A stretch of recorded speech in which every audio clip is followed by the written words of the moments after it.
Bismillahirrahmanirrahim. Assalamualaikum warahmatullahi wabarakatuh. A'udzu billahi minasyaitonir rajim. Bismillahirrahmanirrahim. Alhamdulillahi rabbil alamin. Wassalatu wassalamu ala sayyidina Muhammadin afdaliz zakirin wa sayyidish syakirin wa imamil mursalin wa khatamin nabiyyin wa ala alihi wa ashabihi wa man salaka tariqahum ila yaumiddin, amma ba'd. Wa qala rabbi shrah li sadri wa yassir li amri wa hlul 'uqdatam min lisani yafqahu qawli. Wa qala Allah ta'ala fil Qur'anil Karim wa huwa asdaqul qa'ilin. A'udzu billahi minasyaitonir rajim. Bismillahirrahmanirrahim. Wa innaka la'ala khuluqin 'azim. Wa qala Rasulullah sallallahu alaihi wasallam, innama bu'istu li utammima makarimal akhlaq. Shadaqallahul azim wa sadaqa rasulul habibul karim wa nahnu ala dzalika minasyahidin wa syakirin walhamdulillahi rabbil alamin. Puji syukur kita panjatkan kehadirat Allah Subhanahu wa taala yang selalu senantiasa memberikan kita limpahan nikmat, terutama nikmat yang utama yaitu nikmat iman dan Islam, juga nikmat-nikmat yang lainnya yang menghiasi hidup kita selama kita masih hidup di alam dunia ini. Termasuk pagi hari ini nikmat dari Allah yang patut kita syukuri, nikmat masih bisa hadir di majlis ilmu, di taman-taman surga Allah Subhanahu wa ta'ala di dunia. Salawat dan salam semoga senantiasa Allah limpahkan kepada junjungan kita Habibana wa Nabiyana Muhammad sallallahu alaihi wasallam, keluarganya, para sahabatnya, dan kita sekalian umatnya sampai hari kiamat. Hadirin jamaah Majlis Taklim At-Tadhkirah dalam kajian Ahad pagi yang dirahmati Allah Subhanahu wa ta'ala. Di pagi hari ini kita tidak melanjutkan dulu kajian kitab At-Tadhkirah, tapi kita akan mengkaji bersama kajian dalam pendampingan program BIAM, Bina Akhlak Mulia, dalam bentuk pembinaan akhlak terhadap putra-putri kita nanti setelah ini, supaya menjadi satu pemahaman antara orang tua dengan anak-anak, bagaimana kedudukan akhlak Islam itu dalam kehidupan kita. Sehingga hari ini khusus saya sampaikan kajian pendamping untuk materi pembinaan akhlak mulia, yang insya Allah di pertemuan perdana ini akan disampaikan oleh Ustadz Hafid Al-Hafiz. Beliau hafal 30 juz Al-Quranul Karim. Ini adalah nikmat dari Allah. Kampung Kartasari punya investasi, ya, orang yang hafal Al-Quran.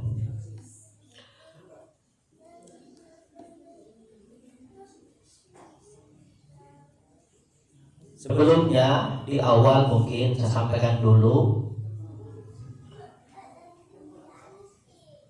Yang pertama saya sampaikan dulu supaya nanti ada gambaran dari jamaah semuanya. Saldo kita terakhir dalam pembangunan pondok pesantren ini 13.389.000. Dengan rincian minggu kemarin ada sedekah jariah dari Bu Heri 500.000, ada Teh Ana 50.000, kemudian jamaah Jumat 50.000, dan dari Teh Nelly untuk almarhum Bapak Jana. Allahumma ausil sawaba maqranahu ila. Dari Teh Uun Bahwarun 300.000 rupiah, dari Bu Nur Siamas 100.000, dan dari tekstil mitranya Ustadz Mahmud Pak Beno 1 juta rupiah. Alhamdulillahirabbil alamin. Totalnya 13.389. Di beberapa bulan kemarin saya berusaha memisahkan antara harian dengan pembangunan. tapi untuk supaya lebih simpel kita akan satukan. Makanya di status WA saya gabungkan mulai hari kemarin kita membuka donasi itu secara umum untuk yayasan. Nanti yayasan akan mengelola. Dari saldo harian yang belum bisa kita aplikasikan karena belum ada santrinya khusus mondok, itu ada dana Rp1.035.000. Supaya enak gitu, saya mohon ridho jamaah karena ini plotnya itu nih yang kemarin donasi itu khusus dipisahkan untuk keperluan harian santri, terutama yatim ya. Jadi saya mohon izin 500.000-nya kita akan serahkan ke Umi Yuyu untuk nambahin kas yatim ya. Ibu-ibu gitu ya. 500.000 akan saya serahkan ke Umi Yuyu untuk nambahin kas yatim yang akan dibagikan secepatnya. Yang harusnya kan dari kemarin 10 Muharram ya, dipending belum terlalu memadai lah dananya itu. Setuju tidak ibu-ibu? Setuju ya? Alhamdulillah. Jadi nanti diambil 500.000 dari kas ini, serahkan ke Umi Yuyu Rp500.000 untuk yatim. Yang kedua, tanah yang tadi kita foto itu di belakang, saya kemarin udah survei, udah alhamdulillah dilihat, walaupun masih dalam sedikit konfirmasi luas tanah yang sebenarnya dari pemilik yang awal gitu. Kita akan konfirmasi, mungkin akan ke Jakarta temui orangnya gitu. Tanah itu sekarang nanti insya Allah sampai akhir Agustus masih dalam sewa yang dikelola oleh AEDI adiknya Teh Karsih ya, ya itu Mang Niung, keluarga Mang Niung ya. Nanti setelah akhir Agustus mulai 1 September kita yang akan kelola tanah itu. Kita akan plotkan sementara belum dibangun, belum punya dana. Yang mudah-mudahan segera kita akan mendapatkan dana itu. Sementara kita akan kelola sendiri, tidak disewakan lagi. Tanah itu kita akan tanami dengan tanaman-tanaman umbi-umbian, umbi ungu yang sekarang lagi tren. Apa kita akan tanami? Dikelola tanah lahan itu oleh 2 orang, oleh Alukman sama AEDI. Udah klop tuh, udah. Kita nanti buat akan kemitraan. Harian nanti mingguannya ada upah khusus ujrohnya atau bulanan, tapi pengerjaannya nanti untuk penggarapan tanah sesuai dengan akad ijaroh bagi hasil. Setelah dipotong produksi mungkin 50% untuk yang menggarap, 50% untuk kita pondok pesantren, untuk yayasan gitu. Insya Allah kita juga akan, saya cek dulu lahannya dulu, nanti setelah dibersihkan 10 hari ke depan ini mau dibersihkan dulu dari rumput-rumput tinggi ilalang yang lumayan cukup agak harus dibersihkan sampai ke bawahnya gitu. Setelah selesai kita akan coba cek lahannya, mungkin bisa juga dibuat kolam ikan untuk nanam gurame gitu, nila dan lain-lain. Mudah-mudahan Allah mudahkan ya. Saya kan di sini rumah tuh gurame soang, gurame padang itu masih kecil-kecil, belum bisa dipanen. Nanti kita bakar gurame cobek. Begitu mungkin informasinya di awal ya. Baik. Bismillahirrahmanirrahim. Kita kalau tidak ngaji tidak akan tahu secara sistematis akhlak itu apa. Kalau nggak ngaji, makanya akan berbeda memang. Di dalam Al-Quran juga Allah menyatakan hal yastawil ladina ya'lamuna wal ladzina la ya'lamun. Kata Allah nanya ke kita, apakah sama orang yang berilmu dan dengan orang yang tidak berilmu? Gak butuh jawaban. Jawabannya pasti beda. Itu Allah nanya, hal yastawil ladina ya'lamuna wal ladzina la ya'lamun. Apakah sama Orang yang berilmu, yang ngaji dengan yang tidak ngaji beda. Aku mahalnya beda. Nah, termasuk kajian tentang akhlak ini. Dalam Islam, iman, ilmu, dan akhlak 3 serangkai, tak bisa dipisahkan, saling berkaitan. Ilmu adalah pondasi kita dalam beramal dan dalam berilmu. Sesuatu yang tidak berpijak ke dalam iman tidak akan berpengaruh apapun. Alhamdulillah kita beriman, sudah punya dasar, pondasi bangunan dalam beramal. Kalau sesuatu amal tidak dilandaskan dengan iman, tidak akan ada nilainya.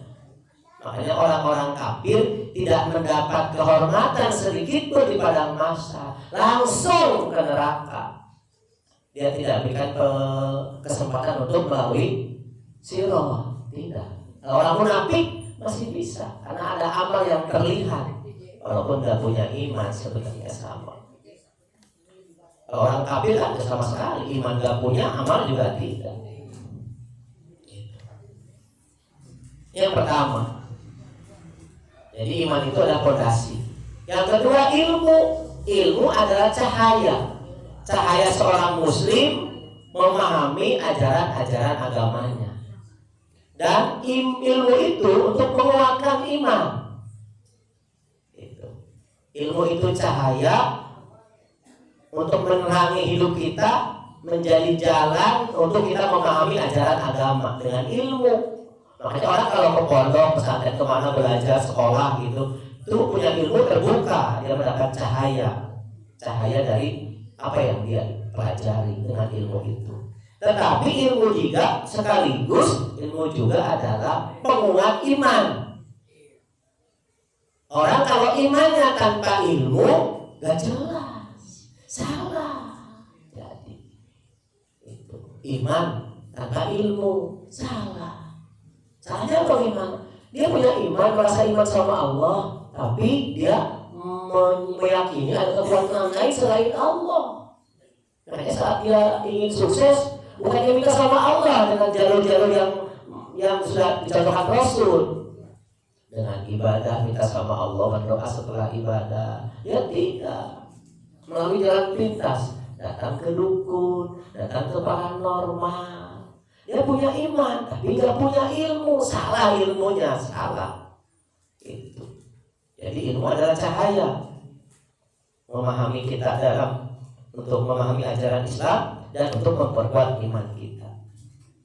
Akhlak adalah buah dari iman dan ilmu. Gitu. Jadi iman dasarnya, ilmu penerangnya. Kalau benar iman dan ilmu itu, akhlak adalah buahnya. Hasil dari iman dan ilmu adalah akhlak. Iman yang kokoh akan mendorong seseorang untuk mudah mencari ilmu. Jadi orang kita nih, alhamdulillah, kita yang hadir di majelis ilmu menunjukkan imannya lebih baik dibanding orang ngaji. Itu hukum yang kesaksian langsung. Bukan untuk jadi sombong, bukan. Tapi itulah predikatnya. Karena ilman itu gak bisa dinilai kecuali apa yang nampak. Yang nampak kita hadir di majelis ilmu, iman kita lebih baik daripada yang tidak menuntut ilmu. Gitu. Jadi iman itu mendorong orang untuk gampang mencari ilmu. Itu harus kita pahami itu. Ya, harus dipahami. Dan iman yang kokoh akan mudah orang untuk berakhlak mulia. Kalau orang akhlaknya mulia, imannya lebih baik dibanding yang akhlaknya belum mulia, masih tercela. Artinya kalau ada orang yang ucapannya lemah lembut, sopan santun, menunjukkan imannya yang baik. dibanding orang yang masih kasar bicaranya, mudah emosi, mudah memaki, mudah mencaci orang. Itu menunjukkan imannya belum lurus, belum kokoh, masih lemah. Iman itu tidak bisa dinilai langsung kecuali dengan amal perbuatan. Salah satunya yaitu akhlak. Makanya orang yang imannya kokoh akan mudah berakhlak mulia. Sekalipun dia tadinya nggak tahu, oh saya baru tahu, maaf. Setelah diberitahu, dia akan mudah melaksanakan akhlak itu. Misalkan Pak, mencaci itu hukumnya haram, apapun alasannya. Orang yang imannya kokoh, setelah punya ilmu itu, dia akan mudah melaksanakan. Beda dengan orang yang imannya lemah, ilmunya tidak bermanfaat, maka akan susah. Walaupun udah dibejaan, oke, ayo aja gitu kayaknya. Susah melaksanakan akhlak mulia. Ya akan dominan. Nanti kita lihat pembagian akhlak seperti apa. Makanya langsung akhlak mulia menjadi bukti iman yang kokoh dan ilmu yang bermanfaat. Itu. Satu tuh poinnya. Akhlak mulia menjadi bukti ilmu iman yang kokoh dan ilmu yang bermanfaat. Sedangkan akhlak tercela, akhlak yang buruk menjadi bukti iman yang lemah dan ilmu yang tidak bermanfaat.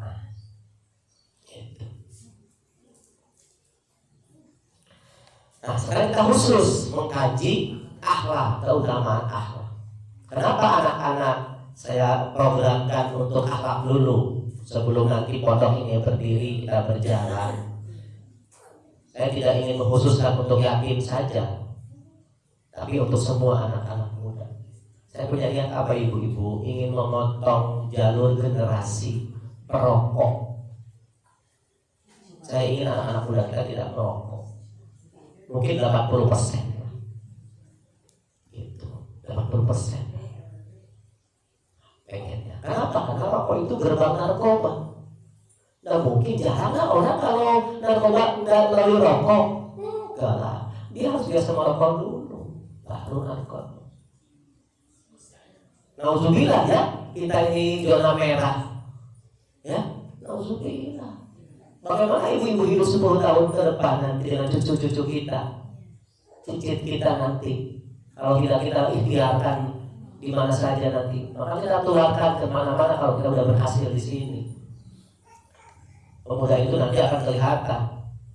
Kalau kata Buya Hamka, kalau asal hidup, kerbau pun hidup. Al-Quran itu istilahnya. Jadi kita tidak ingin jadi manusia itu asal hidup, asal bisa makan, bisa tidur, punya rumah, kerja, itu aja tiap hari. Padahal sebentar lagi kita akan dipanggil oleh Allah Subhanahu wa Ta'ala dan harus mempertanggungjawabkan amal kita di hadapan Allah Subhanahu wa Ta'ala. Moal karasa lamun teu ngaji. Orang yang sekarang merasa nikmat hidupnya cukup dengan yang wajib saja itu. Sholat wajib saja itu pun belum tentu diterima oleh Allah Subhanahu wa Ta'ala sholatnya kan. Apalagi nggak pernah ngaji ilmunya, asal sholat gitu. Ibadah-ibadah pokok doang, sunnahnya enggak tahu tahajud, enggak tahu duha, enggak tahu tilawah, tidak bisa baca Quran. Itu aja hidupnya. Bagaimana di hadapan Allah Subhanahu wa Ta'ala amal itu akan dipertanggungjawabkan? Hampir sama dengan binatang dalam Al-Quran Allah tegaskan. Balhum adall, bahkan lebih sesat daripada binatang. Alhamdulillah, kita nggak mau itu seperti itu. Kenapa kita bahas akhlak dulu anak-anak, nanti kita berikan materi akhlak. Yang pertama, Allah Subhanahu wa Ta'ala memuji Nabi Muhammad Sallallahu Alaihi Wasallam dengan akhlak dalam Al-Quran. Wa innaka la'ala khuluqin azim. Sesungguhnya engkau Muhammad benar-benar memiliki akhlak yang agung. Allah memuji Rasul dengan akhlaknya. Surat Al-Qalam ayat 1-4 kalau lengkapnya. Ayat itu menunjukkan bahwa akhlak itu punya kedudukan yang sangat tinggi di antara ajaran Islam yang lain. Buktinya Allah saja memuji Nabi dengan akhlaknya, bukan dengan yang lain. Yang kedua, keutamaan akhlak itu, tugas Nabi diutus itu menyempurnakan akhlak. Nggak ada tuh langsung dengan akidah ibadah, itu berarti include. Innama bu'istu maqalimal akhlak, atau innama bu'istu solihal akhlak. Kata Nabi Muhammad SAW, aku diutus untuk menyempurnakan akhlak yang mulia, untuk memperbaiki akhlak yang mulia. Bayangkan, Nabi diutus untuk menyempurnakan akhlak. Berarti akhlak itu sangat tinggi karena menjadi tujuan Rasulullah SAW diutus oleh Allah Subhanahu wa Ta'ala sebagai Nabi terakhir. Dua, keutamaan akhlak. Yang ketiga, akhlak itu adalah amal terbanyak yang memasukkan seseorang ke dalam surga. Akhlak itu. Kita lihat. Jadi Rasul ditanya oleh sahabat dalam hadisnya, ada dialog. Salah satu pertanyaannya, ya Rasul, apa amal yang paling banyak memasukkan seseorang ke dalam surga? Apa jawab Rasul SAW? Taqwallah wa husnul khuluq. Takwa kepada Allah dan baik akhlak. Jadi yang terbanyak memasukkan seseorang ke dalam surga adalah takwa dan akhlak mulia. Makanya kan akhlak itu kaitannya dengan interaksi seseorang dengan orang lain, dengan kita akhlak itu, ya. Orang rajin sholat, bukan hanya yang wajib, tapi juga yang sunnah-sunnah dilaksanakan, sedekah, sudah umroh, sudah haji, tapi akhlaknya buruk kepada tetangganya, masuk neraka dalam hadis sahih. Karena akhlak, karena dia menyakiti tetangganya dengan lisannya.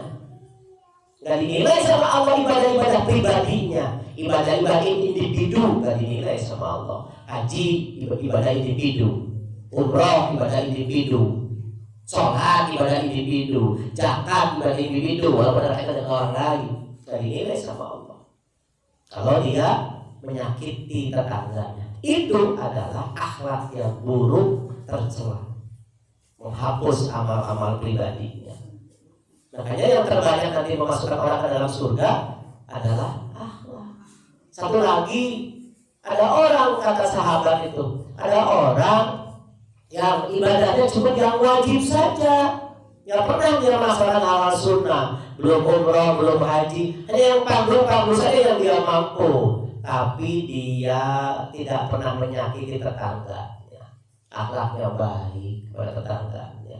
Apa kata Rasul? Langsung dia masuk surga. Luar biasa. Nilai luar biasa dari akhlak yang punya timbangan khusus. Yang keempat, keutamaan akhlak. Akhlak itu tadi di mukadimah saya sampaikan, akhlak itu indikator iman seseorang kuat. Jadi kalau akhlaknya baik, mulia, berarti imannya kuat. Langsung tuh hadisnya sahih. Akmalul mu'minina imanan ahsanuhum khuluqa. Orang yang paling sempurna imannya yaitu orang yang paling baik akhlaknya. Sempurna imannya disebut oleh Nabi, orang yang paling sempurna imannya, orang yang paling baik akhlaknya. Insyaallah. Makanya seperti kalau kita bermusuhan sama tetangga, lamun sarwana berarti gak punya akhlak baik dua-duanya. Iya nyolot, itu nyolot. Akhirnya apa saya? Masuk bikin anjing. Gong gong gong, au au, gong gong gong, au au. Sarua, gak ada yang akhlaknya baik. Tapi kalau yang satu mengalah, dia meninggalkan, pergi, kemudian lawan. Yang satu akhlaknya buruk, yang satu akhlaknya baik. Itu gampang nilai. Masya Allah ya. Ini ada hadis yang luar biasa, sahih. Kata Rasulullah SAW, la yajtami'u syuhu wal imanu fi qalbin abdin abada. Tidak akan berkumpul sifat kikir dan iman. Masya Allah. Ya. La yajtami'u syuhu wal iman fi qalbin abdin abada. Selamanya tidak akan pernah bersama antara kikir dan iman. Bayangkan Bu. Jadi kalau orang kikir, pelit, itu imannya terganggu, itu koropos imannya, itu koropos imannya, mungkin hampir rusak, alhamdulillah. Berat gitu untuk berbagi ketika punya kemampuan untuk berbagi. Dalam Al-Quran ternyata sedekah itu fisarroi wa dharroi, bukan fisarroi saja, lagi banyak uang sedekah, wa dharroi, lagi tidak banyak uang juga sedekah, berbagi sesuai kemampuan. Nah, itu iman yang mengendalikan. Iman itu yazid wa yanqus. Maka nanti akhlak juga gitu, yazid wa yanqus. Lagi mood akhlaknya baik, lagi enggak mood ambek-ambek kabeh tadi iman. Sunawane tetap ambek-ambekan wae. Nah, lagi enggak mood eta. Lagi turun imannya. Ya. Jadi iman dan kikir dan pelit tidak akan berkumpul. Yang kelima, orang yang paling sempurna akhlaknya paling dicintai oleh Rasulullah SAW. Kita ingin sekali ya dicintai oleh Rasulullah SAW. Inna ahabbakum ilayya ahasinukum akhlaqo. Inna ahabbakum sa'nyanya nak paling dikira cinta marane kabeh ilayya menurutku. Orang yang paling aku cintai ahasinukum akhlaq, yang paling baik akhlaknya di antara kalian, paling dicintai oleh Rasulullah SAW. Dan akhlak itu kunci interaksi. Ibu-ibu kayak jalan sombong, orang resep tuh, langsung itu mah. Walaupun orang sorangan belum tentu tersombong, tapi orang tetap teresep. Makanya jelma belagu, jelma comel, culas, ya, dengki, masih teresep orang. Gak mungkin orang resep. Makanya akhlak terpuji itu tiket interaksi dengan sesama, ya baiknya di mata orang lain. Dan akhlak yang baik tiket mendapat derajat yang tinggi di antara masyarakat. Secara umum ya, secara umum. Walaupun kita sebaik-baik akhlak kita, kalau ada orang yang dengki, maka aja dengki sama kita. Ya, ini secara umum. Gitu. Jadi kita jangan terlalu gelisah juga kalau kita sudah berusaha baik, orang lain ada yang benci aja sama kita. Nggak usah gelisah, tawakuf aja biarkan. Rasul aja banyak yang benci juga, orang-orang yang munafik, orang kafir. Gitu. Ini secara umum. Jadi abaikan saja kalau memang tetap ada, kita sudah berusaha baik. Orang yang rendah hati kita suka pasti, berehan. Walaupun mungkin ya misalkan orang ini nggak bisa ngaji, mungkin orang yang dipandangnya orang yang bodoh, yang biasa awam gitu, tapi dia baik akhlaknya, somea, rendah hati, pasti suka kita sama orang itu. Itulah akhlak, nilai akhlak. Si alumah sopan. Resep orang oge itu rendah hati, kata sahawai oge itu luar biasa. Beda zaman orang lamun orang gumede. Oh, ya aku kita pasti gak suka. Ini ada kisah dari Uqbah bin Amir radhiyallahu anhu. Beliau bercerita, suatu ketika ada seseorang menemui Rasulullah SAW. Namun ketika Rasul mengajaknya bicara, orang tersebut saking canggungnya bertemu Rasul, ada rendeng. Seperti orang bener, nggak pakai Pak Camat. Orang bener ada cerah tingkah ya bener. Iya Pak Camat, kalau bupati mah, kalau presiden mah, ada rendeng berulang, ngelokok tukur. Presiden, eta presiden. Ini sahabat bertemu Rasul pertama kali, ada rendeng. Rasul melihat gejalanya dalam hadis itu. Lalu kata Rasulullah, hawin alaika, tenang kamu, tenang, gitu kata Rasul.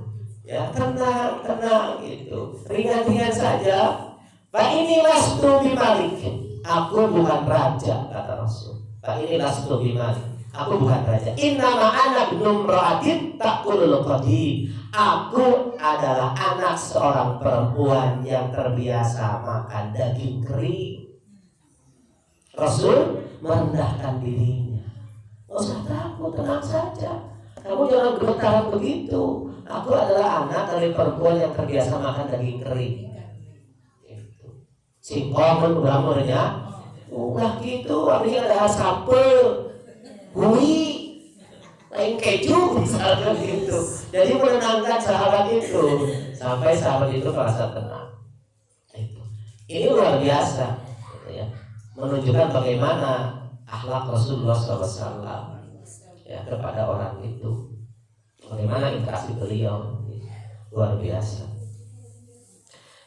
Lebih mengerucut dari keutamaan akhlak ini, lebih mengerucut.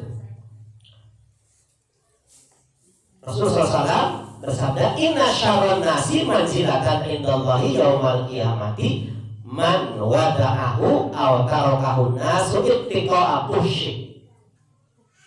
Masya Allah. Nauzubillah.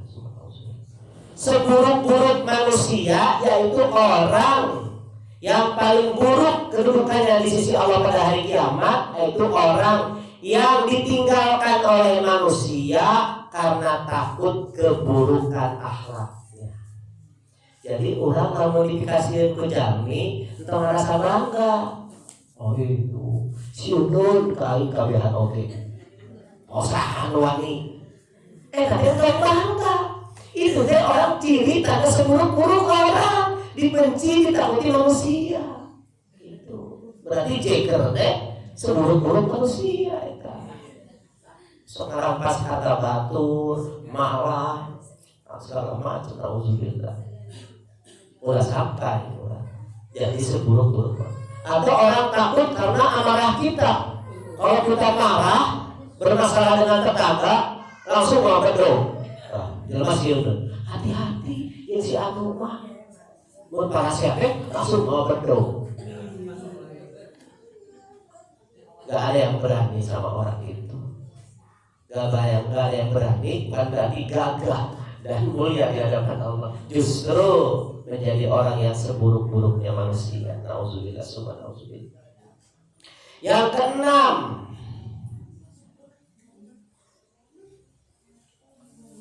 orang yang akhlaknya baik akan menentukan derajat dia di surga nanti. Tingkatannya. Yang paling baik akhlaknya, paling tinggi derajatnya di surga nanti. Bahkan dekat dengan Rasulullah SAW. Inna min ahabbikum ilayya wa aqrabikum minni majlisan yaumal qiyamati ahasinakum